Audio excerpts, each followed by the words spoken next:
नमस्कार दोस्तों, स्वागत है मेरे YouTube चैनल पे।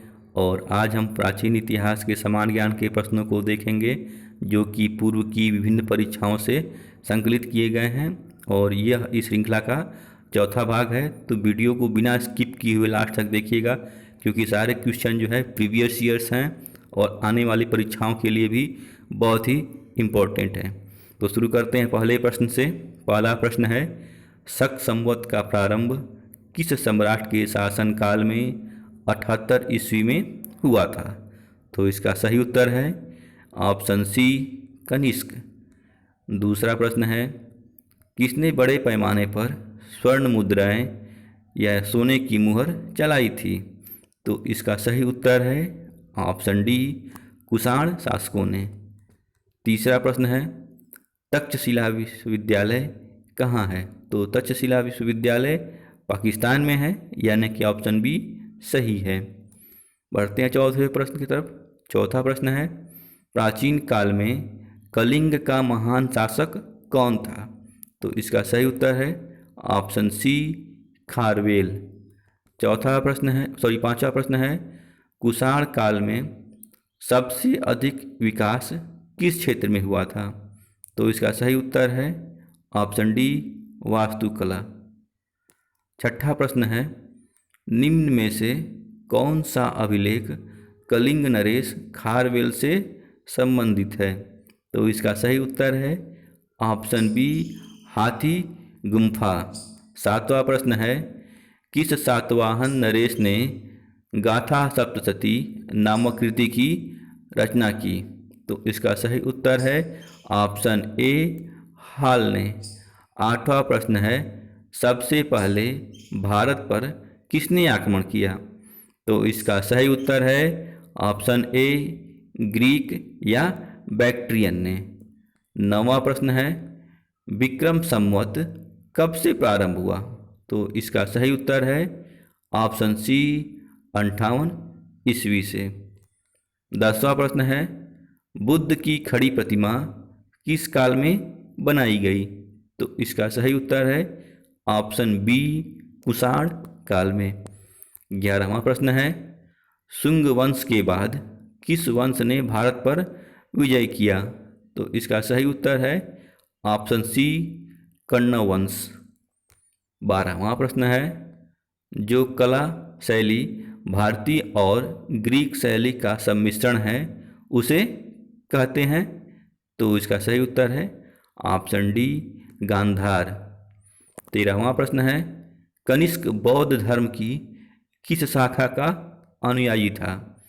तो इसका सही उत्तर है ऑप्शन बी, महायान। जैसा कि आपको पता ही है, कनिष्क के ही शासनकाल में जो चौथी बौद्ध संगीति हुई थी कश्मीर में, तो बौद्ध धर्म में विभाजन हुआ और हीनयान और महायान दो शाखाओं में बट गया, जो कि कनिष्क जो है इसमें से महायान का अनुयायी था। 14वां प्रश्न है, भारत में प्रथम बार सैनिक शासन व्यवस्था में किसके द्वारा लाया गया? तो इसका सही उत्तर है ऑप्शन ए, ग्रीकों द्वारा। 15वां प्रश्न है, निम्न में कौन कनिष्क के बौद्ध होने के लिए उत्तरदायी था? तो इसका सही उत्तर है ऑप्शन बी, अश्वघोष। 16वां प्रश्न है, प्राचीन भारत में किस एक ने नियमित रूप से सोने के सिक्के चलाए? तो इसका सही उत्तर है ऑप्शन सी, कुषाण। 17वां प्रश्न है, लाल चेर के नाम से प्रसिद्ध शासक जिसने कण्वी या पत्तिनी के मंदिर का निर्माण कराया था? तो इसका सही उत्तर है ऑप्शन बी, सेन गुट्टनवन। 18वां प्रश्न है, तमिल भाषा के शिल्पादिकारम और मणिक मेखलई नामक ग्रंथ, गौरव ग्रंथ किससे संबंधित हैं? तो इसका सही उत्तर है ऑप्शन डी, हिंदू धर्म। 19वां प्रश्न है, किस राजवंशों का उल्लेख संगम साहित्य में नहीं हुआ है? तो ऑप्शन के हिसाब से जो होगा वह होगा कदम्ब। बाकी चेर, चोल और पांड्य, इन तीनों का उल्लेख जो है संगम साहित्य में मिलता है। 20वां प्रश्न है तोलक पिप्यम ग्रंथ संबंधित है, तो इसका सही उत्तर है व्याकरण और काव्य से। 21वां प्रश्न है धार्मिक कविताओं का संग्रह या संकलन कुरल किस भाषा में है, तो इसका सही उत्तर है ऑप्शन डी तमिल।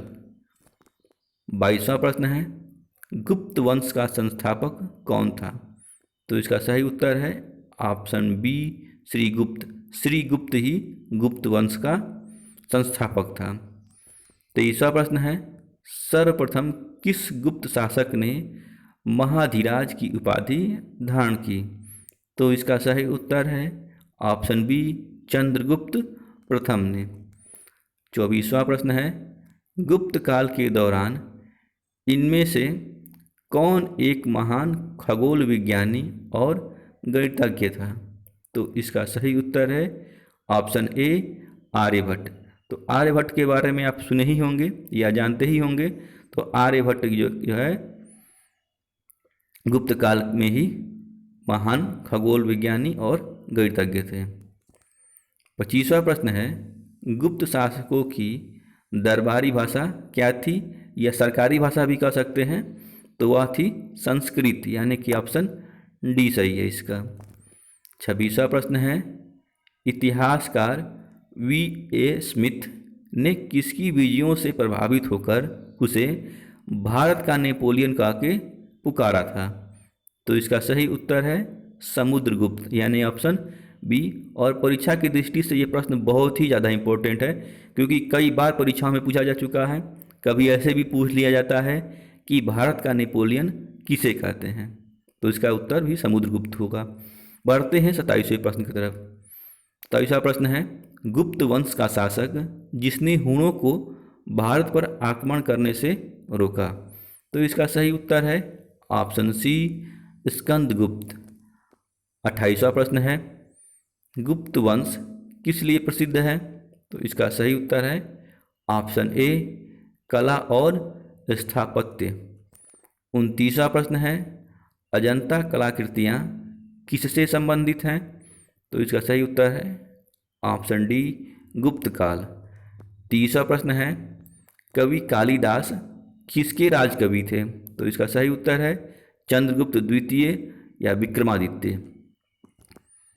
31वां प्रश्न है अजंता चित्रकारी का विषय वस्तु किससे संबंधित है, तो इसका सही उत्तर है ऑप्शन बी बौद्ध धर्म।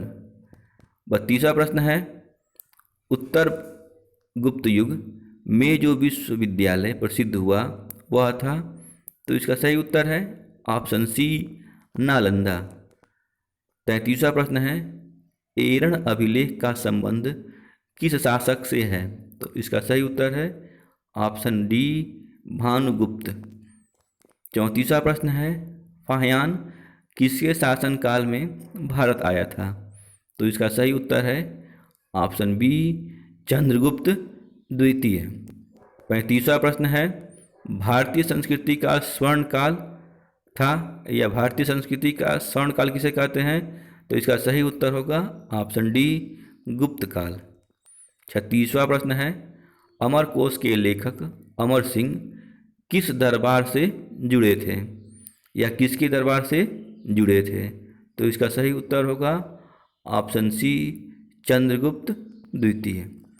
37वां प्रश्न है प्रयाग प्रशस्ति अभिलेख का लेखक हरिसेन किस शासक का दरबारी कवि था, तो इसका सही उत्तर होगा ऑप्शन बी चंद्रगुप्त। 38वां प्रश्न है सारनाथ के धमेख स्तूप का निर्माण किस काल में हुआ, तो इसका सही उत्तर है ऑप्शन डी गुप्त काल। 39वां प्रश्न है कुमार संभवम महाकाव्य के लेखक कौन हैं, तो इसका सही उत्तर है ऑप्शन डी कालिदास। 40वां प्रश्न है नालंदा विश्वविद्यालय की स्थापना का युग है, तो कह सकते हैं कि गुप्त काल में ही नालंदा विश्वविद्यालय की स्थापना हुई थी। 41वां प्रश्न है गुप्त काल में भू राजस्व की दर कितनी थी या भूमि की उपज का कितना भाग जो है राजस्व के रूप में लिया जाता था। तो इसका सही उत्तर है ऑप्शन सी, उपज का छठा भाग। 42वां प्रश्न है, नगरों के क्रमिक पतन के लिए किस काल की महत्वपूर्ण विशेषता थी, या नगरों के क्रमिक पतन किस काल की महत्वपूर्ण विशेषता थी। तो इसका सही उत्तर है ऑप्शन ए, गुप्त काल। 43वां प्रश्न है, दिल्ली के मेहरौली के कुव्वत उल इस्लाम मस्जिद के प्रांगण में स्थित प्रसिद्ध लौह स्तंभ किसकी स्मृति में है। तो इसका सही उत्तर है ऑप्शन ए, चंद्र। 44वां प्रश्न है, कालिदास द्वारा रचित मालविकाग्नि मित्र नाटक का नायक कौन था। तो इसका सही उत्तर है ऑप्शन सी, अग्निमित्र। 45वां प्रश्न है, समुद्रगुप्त की सैनिक उपलब्धियों का वर्णन उसके किस अभिलेख में उपलब्ध है। तो इसका सही उत्तर है ऑप्शन डी, प्रयाग। 46वां प्रश्न है, निम्न में किस काल में स्त्रियों की पुरुषों से बराबरी थी। तो इसका सही उत्तर है ऑप्शन ए, गुप्त काल में। 47वां प्रश्न है, बाल विवाह की प्रथा आरंभ हुई। तो इसका सही उत्तर है ऑप्शन सी, गुप्त काल में। 48वां प्रश्न है, सती प्रथा का पहला उल्लेख कहाँ से मिलता है। तो इसका सही उत्तर है ऑप्शन सी, एरण अभिलेख। 49वां प्रश्न है, किस गुप्त शासक को नालंदा विश्वविद्यालय का संस्थापक माना जाता है। तो इसका सही उत्तर है कुमारगुप्त प्रथम। 50वां प्रश्न है, गुप्त काल शासकों द्वारा जारी किए गए चांदी के सिक्के क्या कहलाते थे। तो इसका सही उत्तर है ऑप्शन ए, रूपक। तो आशा करता हूँ कि वीडियो काफ़ी अच्छा लगा होगा और आने वाली परीक्षाओं के लिए काफ़ी उपयोगी होगा। तो वीडियो अगर अच्छा लगा हो तो लाइक करें, अपने दोस्तों के साथ शेयर करें और साथ साथ चैनल को सब्सक्राइब करें, ताकि ऐसे ही महत्वपूर्ण प्रश्नों की श्रृंखला आपको सबसे पहले नोटिफिकेशन के माध्यम से मिलती रहे। मिलते हैं अगले वीडियो में, तब तक के लिए नमस्कार।